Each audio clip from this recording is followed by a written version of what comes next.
10, 9, 8, 7, 6, 5, 4, 3, 2, Manchester 1, United have 0. reached the promised land. Yes, good morning, everybody. How are you all doing? Wow. What a busy as hell few days it has been. And Erik Ten Hag is in. Erik Ten Hag unveiled the day after Manchester United lost to Crystal Palace. The season ended. And we can start talking about the future. We can start talking about this man being in charge of our club from next season onwards. I've got a big smile on my face. I had a big smile on my face yesterday. We were here yesterday morning at 9:30. Then at 10 o'clock, I was covering the interview. Then at 12 o'clock, I was covering the press conference. It all kicked off. And I'll tell you what, it's nice to see United being proactive. It's a strange thing. We're not used to seeing it. But what I'm going to do this morning, I'm going to speak about his first day. We're going to take a full look at everything that happened from that interview, to him meeting all the staff, to him meeting all the fans, to that press conference, what was said, what wasn't said, what the reaction has been, all the comments. We'll run through it all together this morning, and then we'll have a little discussion about what's coming next. And of course, I believe there's a part 2 to the Erik Ten Hag interview that should be coming later on today, and I will cover that as well. Geez, it really has been busy. Who we got down here? Vicky, good to see you down there this morning. Anthony, Captain Bart, Stubaka, I see you there. Yogi, Anuj, as always. Funko Brand. That's a new name. I don't remember seeing you before. You're watching from California. How you doing, buddy? And Prakash watching from Japan. Good morning to both of you. Reggio, Matt, Anthony, Ricky, Sigmund, Jason, Dean. Loads and loads of you, and lots of you who aren't members as well. But good morning and welcome to the United People's TV live stream in the morning. We're here Monday to Friday. Yeah, I've got a big smile on my face, man. I can't help it. I cannot help it. It's weird to see our club not only making the right decisions, in my opinion, but doing it so quick. It is quick. And you remember when it was all kicking off between Pochettino and Ten Hag, and so many of us had reservations. We were annoyed how long it was taking. But we're here the day after the season has ended, and we've already had this man being unveiled to the press. I like that. I like that a lot. And there really was a lot to like from that yesterday. I'm going to run through a couple of points that I felt were quite important, because I think what we saw yesterday was a real glimpse, a real glimpse into who Erik Ten Hag is. Not only just as a manager, but as an individual. We kind of got a glimpse into his personality, into what we know what his ambitions are. He made it very, very clear in his press conference and his first interview. Titles. That's the only thing he kept repeating. Titles. That's why why did you bring in Mitchell van der Gag and Steve McLaren? Because they won titles. What do you want to do at Manchester United? I want to win titles. Simple as that. And it was very, very good. And I thought he controlled that press conference. Immediately from this point onwards, right? I thought this was an excellent way for him to start that press conference. He went round, he caught everybody by surprise, and he shook the hand of every single journalist in that front row. They weren't expecting it. And he, at that point, immediately controlled that room. And it was great to see. And maybe I'm looking into it too much, but I thought that was a smart way for him to start. And if we're talking about how he's controlling things, look, here he is. This is Erik arriving this morning at Old Trafford with Mitchell van der Gag, ready for day 2. Let's see what goes on here. I'm not really sure what he's going to be doing for the next couple of days. We'll speak about that as the stream goes on. But you can let me know what you think he'll be getting on with. Mira's love, you saying, I liked how he shaked hands and so on. It does not matter. It can be a game to take a journalist on his side. Even look, the English press have got their own darling already. That's Jurgen Klopp. He could literally piss on somebody and they would say that he was trying to cool them down. He can do no wrong. He can laugh and he can chuckle, and that's it. Erik Ten Hag will not become the media darling in the press in the UK. They've already got one. And look, straight away, the warning signs are there, right? Because somehow the Daily Mail have immediately tried to take a negative spin on what happened yesterday. Erik Ten Hag was guarded in his first press conference. Body language expert claims the Dutchman lacked precision, suggesting his plan for the club has not been fully ironed out. It's a weird take. It's like they couldn't. I'm gonna have to mute someone down here who keeps spamming. If anybody spams in the comments, you're getting blocked. You're getting timed out. Simple as that. This is not the community where you just come in and spam. All right, please don't do it. It's pointless. But yeah, imagine trying to say that was. Look, I completely agree with Laurie Whitwell from The Athletic. That's all it was. No waffle and pure business. That's all that was from Erik Ten Hag yesterday. He wasted no time in controlling that press conference. He wasted no time in controlling. Of course, he's going to control the first interview. Jeez, but imagine trying to take a negative spin on that. It's a bit of a warning sign, as I said, for a man who literally went round and shook the hand of every journalist, only for 3 hours later for Judy James, who's the body language expert for the Mail Online. Jesus Christ. But that is what he will be up against, right? He will not become the media darling. It's Jurgen Klopp's position. And unless he gets his teeth whitened, he hasn't got any chance. But I don't know. For me, there was a lot to like from this press conference yesterday. And there were a couple more things, not just about the press conference as well, but it was how he acted before and after. This is from Gaz over on Twitter. He's outside Old Trafford just before the press conference happened. And Erik Ten Hag, instead of going in the back entrance, he's there. He's going to meet a few fans. He's going to shake hands, take a few pictures. And again, you might look at that as nothing, but I look at that just as I look at this situation of Erik Ten Hag going around and taking 20, 30 minutes to go and meet the staff, go and meet everybody. I think it's these sorts of little things that can all have bit by bit, they can all have their impacts. I apologize to Paul, who's not feeling in a chipper mood this morning. See you later, Paul. Don't come back. Gungsha, you're saying, yeah, exactly. He's just being straightforward and to the point. And that's something that really came across in that press conference yesterday. It was quite funny, actually. What do you think, will Cristiano Ronaldo be at United next season? Yes. What do you think he'll bring? Goals. What is it that you want to win? Titles. He wasted no words in that press conference yesterday, and I really, really enjoyed it. What I'm going to do is run through 5 or 6 of the quotes, the big grab quotes. I've already covered them in my press conference reaction, but I want to speak to you about it as I do here in the live stream in the morning. Stu, you're saying that the client, but man, it's nice. Of course, I'm going to be taking. I'm going to be taking, I suppose, an agenda where I'm going to try my hardest to support and push any sort of Ten Hag prop, like I will, man. And I will not apologize for that in any way, shape, or form at all. There's going to be plenty of it. So if you don't want it, you may as well unsubscribe from United People's TV now. Shabir, you're saying, like Fergie told his players when they decided to sit on the bus instead of signing autographs. I remember that. That was in the title parade, wasn't it? Good morning to you, Sanka. Jake, did you hear Simon Jordan saying his press conference was boring? Don't understand what they want from him. They want United to fail. It's obvious. It has been the case for a long, long time.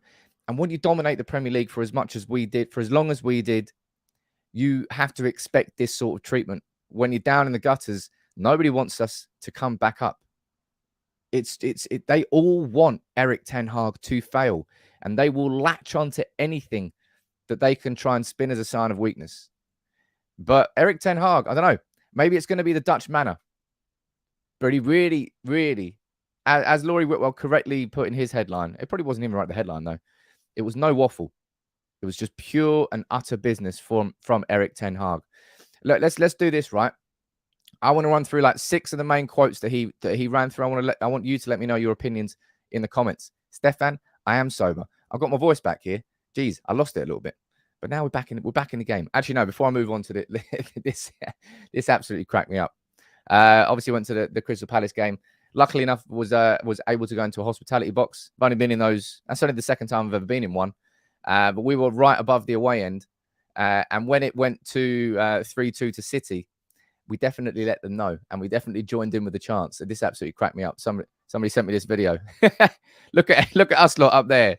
Everybody else Everybody else just sitting there politely in the boxes, and we're that absolutely cracked me up. That really did crack me up. It was a terrible last day. We lost 1-0 to Crystal Palace, but at least the apocalypse was avoided. That's why I said. What I will say as well is the new episode of the podcast is live today. That dropped at 7 a.m. this morning. So if you haven't already followed the podcast, you can use that QR code there. Download it. It's episode 5. I'm trying to think of what we're going to be doing across the off season with the transfer window. It might get a little bit boring if we're just talking about transfers constantly. So if you have any ideas of things you'd like to see in the podcast every week, you let me know and I'll run through them. Stephen, I don't know what I'll be honest. It didn't really matter what happened yesterday. They would have found that Daily Mail, they would have found a negative spin. It's their agenda. They don't want to find the positives. They want to find the negatives.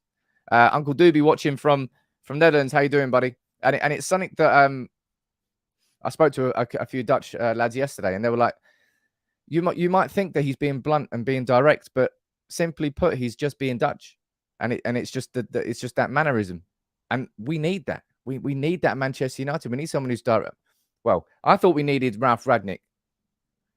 I thought we needed somebody who was honest and open. That worked in terms of how he represented himself in front of the press. But clearly that didn't really work behind the scenes with the players, did it? And we've seen all the stories that are coming out now about players giving him names behind his back, like specs, like they're literally in year fucking 7. Some childish stories that are coming out about dressing room leaks. And I can't wait for the likes of Cavani, Lingard, Pogba, all to leave the club. What is it, a week they've got before their contracts expire? Can't wait for that. And Viking, that's something I would actually agree with here. And we spoke about this on the podcast, actually. I think somebody asked him, what do you think of Manchester? He's like, oh, I've literally been here for like, it's my first time. It's weird. It's really, really weird. Sigmund is saying that after the oversharing of Ralph, the press will be annoyed that they'll be in the dark. Hopefully I've told you this before. It's the way I describe it is like, he's just got to close the doors of the dressing room and put a big, huge bolt across it to stop those leaks. He has to take that control back. And as I said, that's what he did yesterday. You might not think it's a major thing. It's not a major thing, but it's certainly something that he went into that press conference room and shook everybody's hand straight away. Because if you're walking into that environment, it can be quite a daunting situation. But as soon as you do that and you shake everyone's hand, you've taken control of that situation. It's a very, very smart thing that he did there. Gangshi, mate, thank you very much for this, as always. You'll continue to support the channel. It really does blow me away. You say, I'm so glad that the horror show of the season is over and Ten Hag is here. Now we can focus on the future and get excited about the changes that will hopefully be made to steer us to a new era of success. And keep up the great work. Thank you very much, buddy. And keep up the great support, as always. Oh, look, by the way, I suppose I failed to mention this a few times. It really has been an absolutely full-on mad few days. I've been so busy. And at the weekend, we launched a new community. So that got launched on Friday. And I tell you what, the start of it's been brilliant. Thank you, everybody who's come across to the Telegram community. I will leave the link in the description now. All you've got to do is download Telegram from Apple or Play Store, wherever your phone, Android or Apple, doesn't really matter. Download that and then follow that link. Come across. Anybody who joins the community is automatically entered into the giveaway. I told you I'm giving away £250 cash money, sterling, or whatever your currency is. £250 to anybody, one person who joins the community. I'm going to do that probably at the end of the month, or maybe I'll wait one more week. I've also got more giveaways to do. It's my way of giving back to you, the community, as a thank you, and it's our new home. So thank you very much, everybody who's joined. I'm looking forward to it. I like what I'm seeing and heard. I couldn't give a toss what the press think. I mean, maybe we don't give a toss what the press thinks, but it's gonna be part of it. He has to control that. We have to control that. We haven't controlled it for a while, and that's why all these stories of leaks, of dressing room situations have sort of dominated and kind of turned United into a little bit of a laughing stock. Ray, you're saying, sorry, join. No worries. Have you heard about Torres 50 million? Torres 50 million. I don't think that is, I don't think that should be happening. That's a lot of dough for Pau Torres. Maybe just a little bit harsh. but I don't think so. Let me see what's going down here. Assam, what are you saying? Ten Hag gave the mail reporter an extra hard bone-crunching handshake because he knew they're full of shit. Stefan is saying that the press are what the press are, man. And they will want United to continue to fail. That much is completely true. But Ten Hag, I don't know. I'm just optimistic. I'm as optimistic about the future under this man as I have been about Manchester United for as long as I can remember. A man who came in yesterday and said good isn't good enough when talking about the Manchester United players. And I will go into that in a little bit more detail. But I'm just optimistic. I think John Murtough, I think he looks like he's doing the right things. Hell, even yesterday, stories came out about Richard Arnold helping a United fan whose the season ticket renewal date just expired. And somebody was having issues with the season ticket in the basket. Their season ticket then got sold on. So he got in contact. And then Richard Arnold actually stepped in and helped that United fan get his season ticket back. Again, you might look at that and say, that means absolutely nothing, Sam. I will look at that and say, okay, right. Geez, that's a very, very different man to what Ed Woodward was. Somebody who lurked in the background.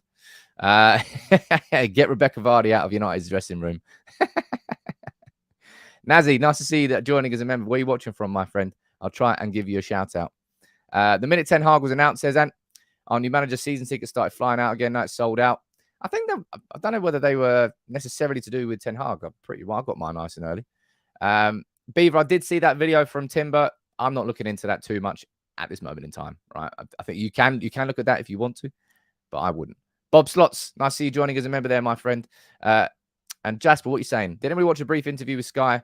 Yeah, with Abraham Glazer. Honestly, Neil mentioned on the podcast yesterday, he legitimately looks at, we talk about cutting off the head of the snake, and he looks like a snake. He looks like he sheds his skin every 12 days in the shower, quietly on his own. Proper weird looking dude.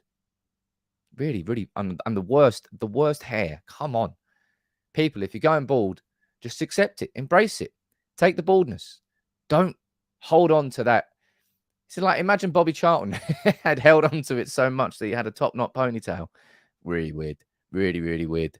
But look, what I'm going to do now is run through what I would say is 5 or 6 of the most important quotes from Erik Ten Hag yesterday. And this was a good one, I think. He was talking about toppling City and Liverpool. Went straight in with this. He goes, in this moment, I admire them. They play in this moment the really fantastic football, but you will always see that an era can come to an end. I'm looking forward to battling with them, and I'm sure all the other clubs in the Premier League still want to do that. In his first press conference there, yeah, please. Like that. Because it's true. You know, football does work in cycles. We all know that. Our cycle has been pretty poor and pretty bad for some time now. But with Erik Ten Hag in, man, just be optimistic about the future. You can head into the summer now, knowing that if we can nail this summer, and that's going to be a big crucial point about all of this.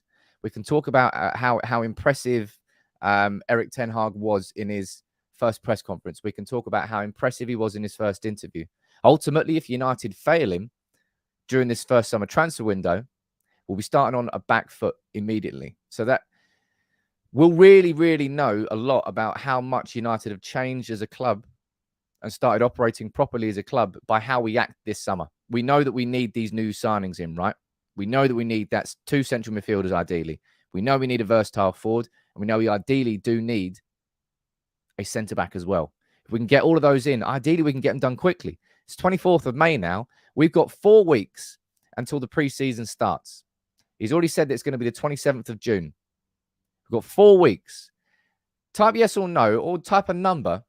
How many transfers do you think United will complete before our pre-season starts on the 27th of June? That's when Ten Hag's going to come back to the club. He's probably going to complete this week at the club, do a few days work, then head off for a couple of weeks holiday like he deserves. How many signings do you think will complete before our pre-season starts? I'll be interested to know what you think about that. Imade, you joined as a member as well. Let me know where you're watching from. I'll try and give you a shout out. By the way, Volvos these days, cracking cars. That used to be a joke. It's like Skodas. Volvos and Skodas.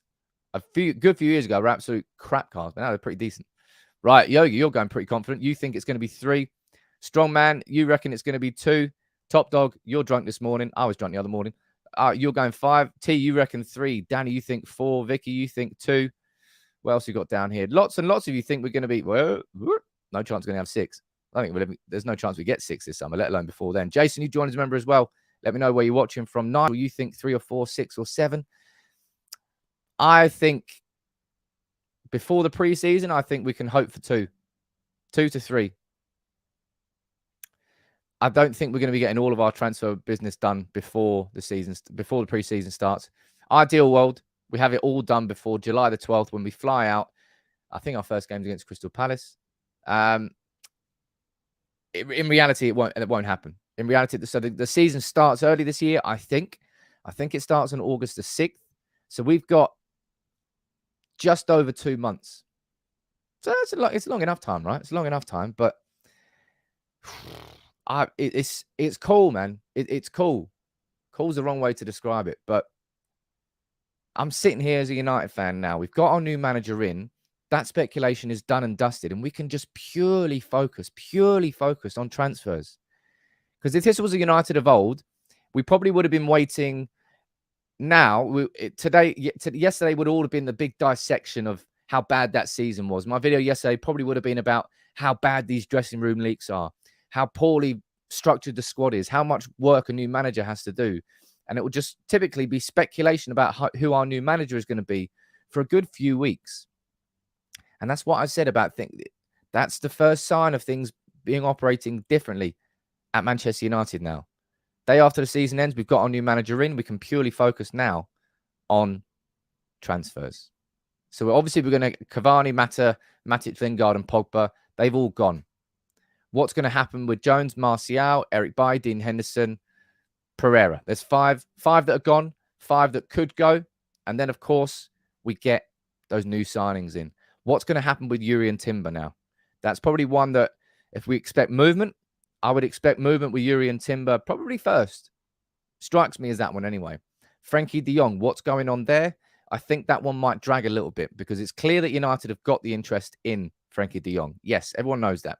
But it's also clear, I think, that Barcelona want to keep him if they can keep him. And the only thing that's going to determine whether they keep him or not is A, if they get money in elsewhere, or B, no, it's just if they get money in elsewhere. It's just A. So I think that one I think the de Jong one might drag out a little bit. But what about other midfield signings? Tchouaméni. Paul Mitchell yesterday was saying that it's going to take a significant offer from anybody to prize him away from Monaco. He's currently linked with Real Madrid and Liverpool. And I don't know how United can sit there with utter confidence and not be in for Tchouaméni. Because he's exactly he's the pinnacle of the player that we need in that ball-winning position. Now, lots of you would probably have fairly said that, why were we not in for Boubacar Kamara? I don't know why we weren't in for Boubacar Kamara, but we weren't. He's gone to Aston Villa. So maybe that means that we're looking elsewhere, but we have to get those in. It's all about, from tomorrow onwards, it has to be a pure, complete focus on transfers for the next few weeks. We've got the manager in. He's already been unveiled. Let's get this squad built for him now. Let's go down here. Saliu, you need to get into bed, my friend. 5 a.m. Or maybe you're just woken up. Maybe you're just woken up. Let's go down here and see what you're saying in the comments. Any alternatives to Nkunku for a striker option? I'll probably do another video on that as we now cover the next 2 to 3 weeks. Frankie could... Yeah, look, it looks like Gundogan might be leaving there as well. And obviously, they've lost Fernandinho. Different types of midfielders, but there's definitely a space inside that City squad for a midfielder. I disagree with this. Ragnick won't be going next season. Absolutely not. Henrik, thank you very much. Make sure you drop a like on the video, peeps. So many of you always watch, and so few of you like it by comparison. So I don't know. Maybe people just don't like me. Why not tomorrow, Sam? Why not today? Maybe we'll do it today. But look, I will probably cover the second part of his interview later on, just in case if there's nothing really substantial or new in that second part of the interview, maybe I won't. But I really want to get some more insight into what his plans are. He's definitely keeping his cards close to his chest, right? As I said, if you go back to what the headline was here, all business, no waffle. Absolutely what it was. Everybody asked him what his plans are for Harry Maguire. He goes, I'll probably speak to Harry Maguire before I speak to you. Asked about what his plans were for Cristiano Ronaldo. Same response. He is not going to he's not going to be an open book in the same way that Ralph Rangnick was. It's a different way of approaching things. But I'm all for it, man. I'm absolutely all for it. How many leaving this summer? As a, I can't remember, geez, that is a long. How am I supposed to read that? Jazz. I'm gonna call you Jazz. Well, we know 5 are leaving on a free transfer, and mate, there's 5 potential ones I think could be leaving too. I think it's up to 10. Vlad, you're saying that I'm from Australia, going to Crystal Palace and Melbourne Victory games in July. Can't wait to see him. I love him already after that press conference. Absolutely.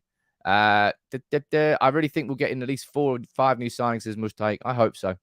And Ant, you're saying I think we might see less big name signings. Malacia, that right back from Forest, that sort of thing. Well, over the weekend, man, it's so busy. I forgot to even mention that video. We took a look at 8 smart signings that United could be taking a look at. We spoke about Brennan Johnson, the right winger from Forest.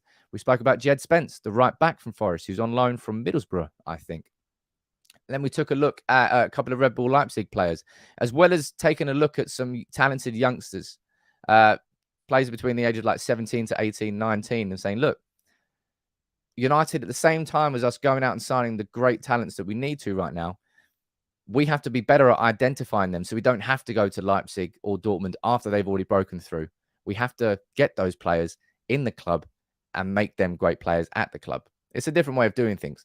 That's why it's going to be it really will be, I would argue, it won't be an unprecedented summer because it will be like Louis van Gaal's first one, I think. First or second one. I think it was his first one, where there was so much movement in the club.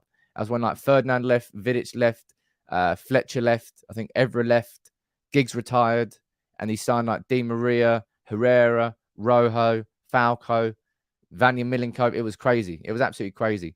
That's the sort of summer that Erik Ten Hag needs. And as I've said to you before, it's a joke that Manchester United have let the likes of Pogba, Cavani, Matic, and Lingard, all their contracts run and expire. But weirdly, it's going to help United because I don't think that all 5 would have been sold this summer. And I don't think our squad will be any worse off with all 5 leaving. You might say that's a bit harsh on Mata, a bit harsh on Matic. But if I'm looking at Mata, I'd rather give those minutes now to Hannibal Mejbri. I'd rather give those minutes now to Alejandro Garnacho. Matic is probably the only one out of those 5 you could really argue, I think. I mean, Paul Pogba, of course, you could. But I don't know. I'm done with Paul Pogba, so I'm not going to speak about that. It's an opportunity for us to really start afresh this summer. Really start afresh. And that's very, very exciting. That really, really is. Funko, you're saying, as much as I'd love Frankie to come to United, I'm already over the run around with Barca. Snatch up Ruben Neves and a 6 and move on. Hey, look, I think if we were going to get Ruben Neves, I think there would have been, I don't know. I think we would have already gone for him.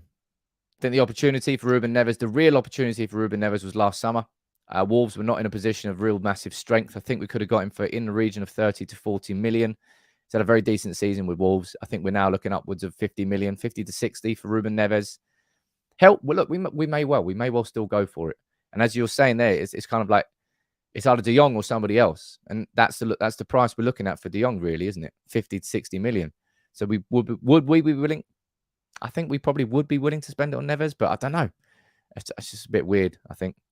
Josh saying that Pogba's already agreed a 3-year deal with Juve. I'm hearing talks about Lingard and West Ham wanting him. I couldn't give less of a shit. They're all done. They're all done and dusted. They're not Man United players anymore, as far as I'm concerned. So I don't want to speak about any of them. Apart from why Mata. You can come around for dinner. Oh, Matic, you can probably come around too. I don't mind you. Well, this is what it's quite an important thing that I suppose happened before Erik Ten Hag took charge, was Louis van Gaal speaking about the club. Remember when he was saying that Manchester United were a purely commercial club? A lot of United fans all agree with him.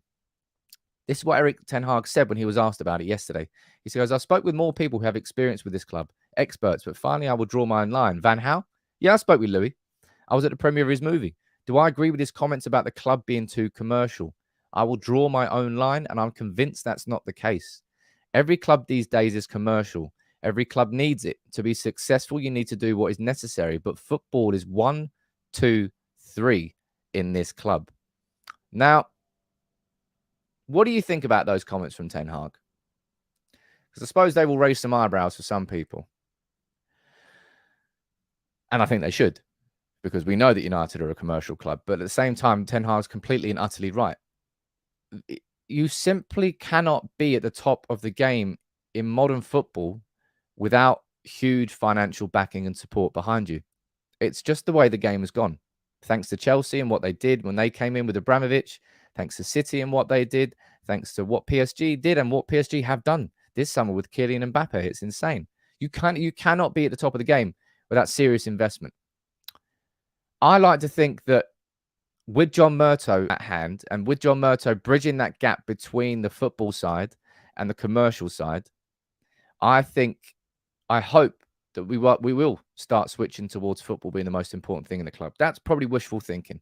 That's probably me dreaming. And I know that. But I just hope that things can operate differently from this point forward under John Murtough. Because we've spent a shit ton of money. We've spent like over $1 billion on new signings. And we have wasted so much of that money. Wasted. And that infuriates me. Have we had the right people in power at those points, the footballing men who could make better decisions? Wow, the last 8 years could have been extremely, extremely different. But I just hope there, as I said, with John Murtough there, working with Erik Ten Hag, there will be more cohesion behind the scenes in United's new structure. I've already done a video on the new structure at Manchester United, but I'm going to have to do another one as the summer progresses because more changes keep happening.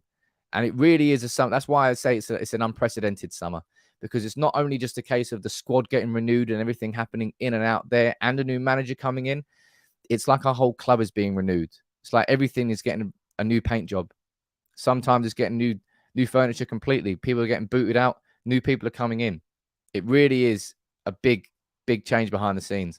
Now, Brian, I wish this was the case. And you know full well, I did a video on on Jim Ratcliffe a couple of weeks ago. I said, look, don't tell me that United's not for sale. You've literally just had a $4.5 billion bid for Chelsea rejected. That's more than United is worth, according to Forbes. You're telling me the Glazers will turn that down out of hand without at least negotiating? They would not. So I hope Jim Ratcliffe does come in. I'll try and reach out and speak to him somehow. I don't know how the hell I'd speak to him, but I'd love for him to come into Manchester United, as all of us would. Let's go back to Erik Ten Hag, though, and run through a few more of his quotes. He said, this is one, I really, really like this one. He was asked about whether taking the job at Manchester United was a risk. And before I do quickly read that, there's quite a few comments coming in here. And I'm going to read a few of them out because I think they're good. Stephen, you're saying he's absolutely right that every cover's commercial. It just depends on whether you lean more towards that or concentrate on football and let everything else take care of itself. Football should always be the number one priority. It hurts you to say, but again, Liverpool, the perfect example of that in recent times. Success on the pitch makes you successful off the pitch. It makes every conversation you're having off the pitch 10 times easier. You don't have to sell it by that point because the football sells itself. So in that sense, if you really want to take it, like the football itself can be part of the corporate side of things because it will make their jobs 10 times easier to go out and get sponsors and do whatever they want to raise revenues if we're winning things. If we're not winning things, you've got to hark back. You've got to whip out tons of data and try and prove that you're one of the biggest brands still. You don't have to do that if you're successful on the pitch. Oh, yeah. Lots of you here speaking about what hump. I still haven't given that away. Really annoying me. But as I said, I'm just going to give that. What am I going to do? I'm giving that away to one person who leaves a 5-star review on the podcast this week and leaves their name on it. All right. I'm going to choose at random until I choose someone with an actual full name on their podcast review. Let me quickly drop you the link here. I'm doing so many giveaways at the moment, and I haven't really, I'll be honest, I apologize. I haven't really advertised them enough. I haven't really shouted about them enough. I'm going to get this overlay changed today. I'll have a little bit of time.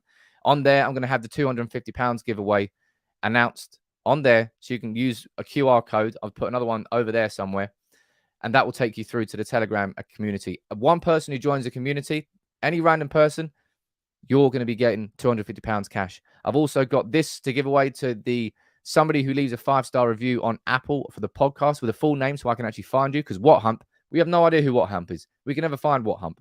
And I've also got a couple of shirts to give away as well. What have we got?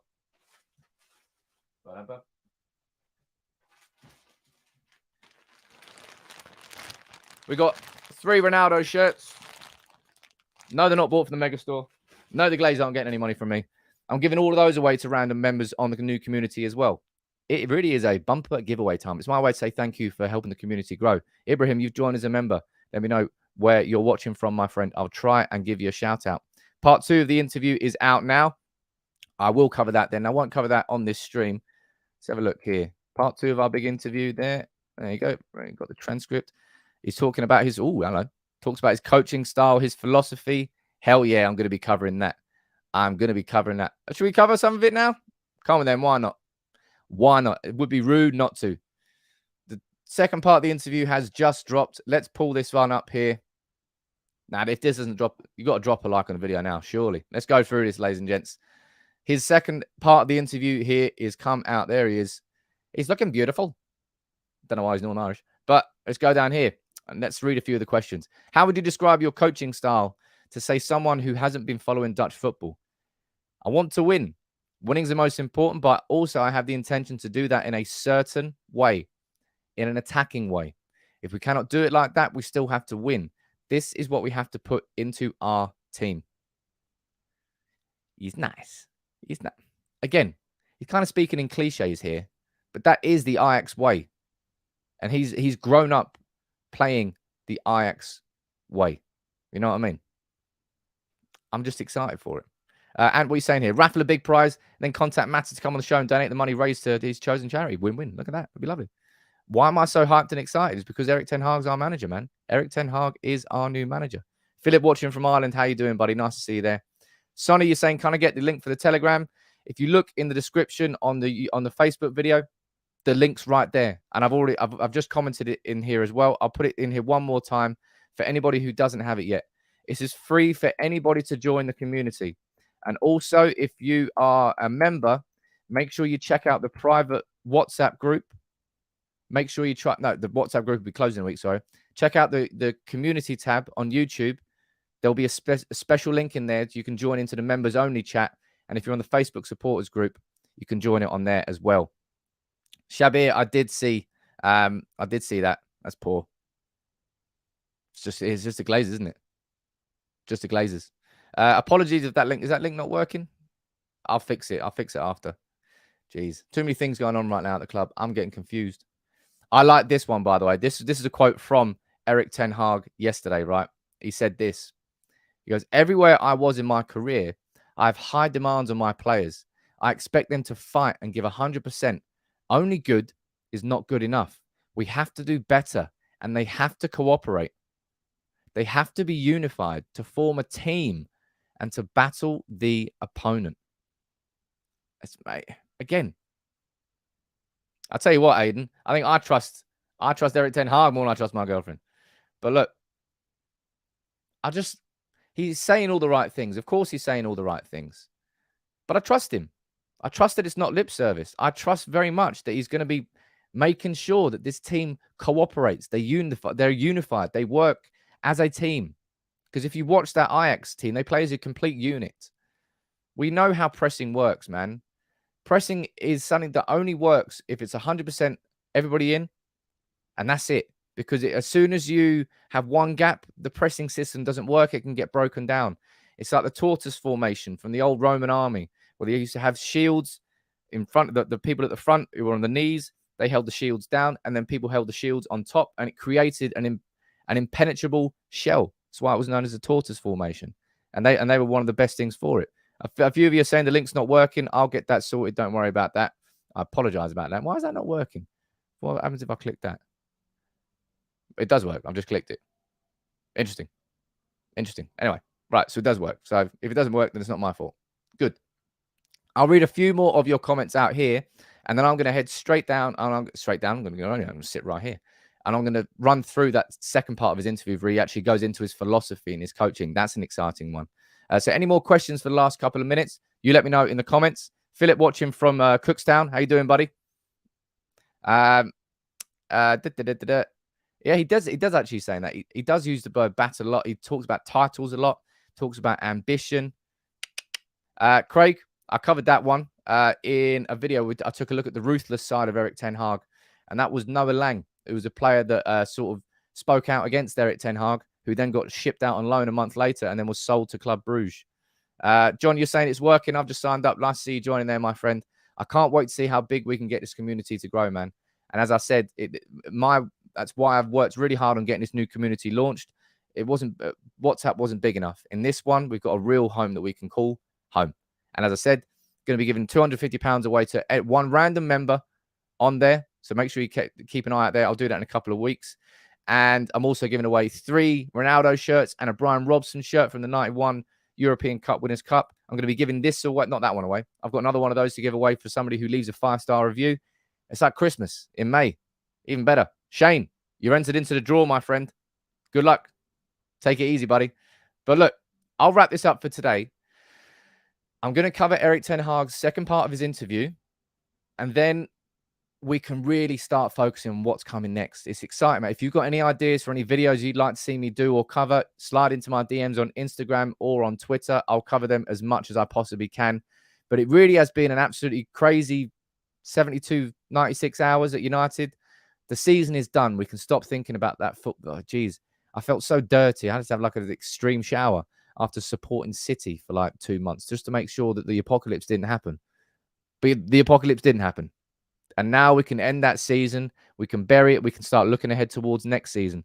And with that man in charge, with this man in charge, who knows what United will be like next season. But I'll tell you what, it's going to be significantly better than we were this season. But look, thank you all very much for joining in every single morning, as you always do. Make sure you drop a like on the video. I'm going to have my video covering the full transcript of the Ten Hag interview part 2. I'll have that out as soon as possible. Woo! Busy time, but I'll tell you what, it's exciting as well, isn't it? Take it easy, everyone.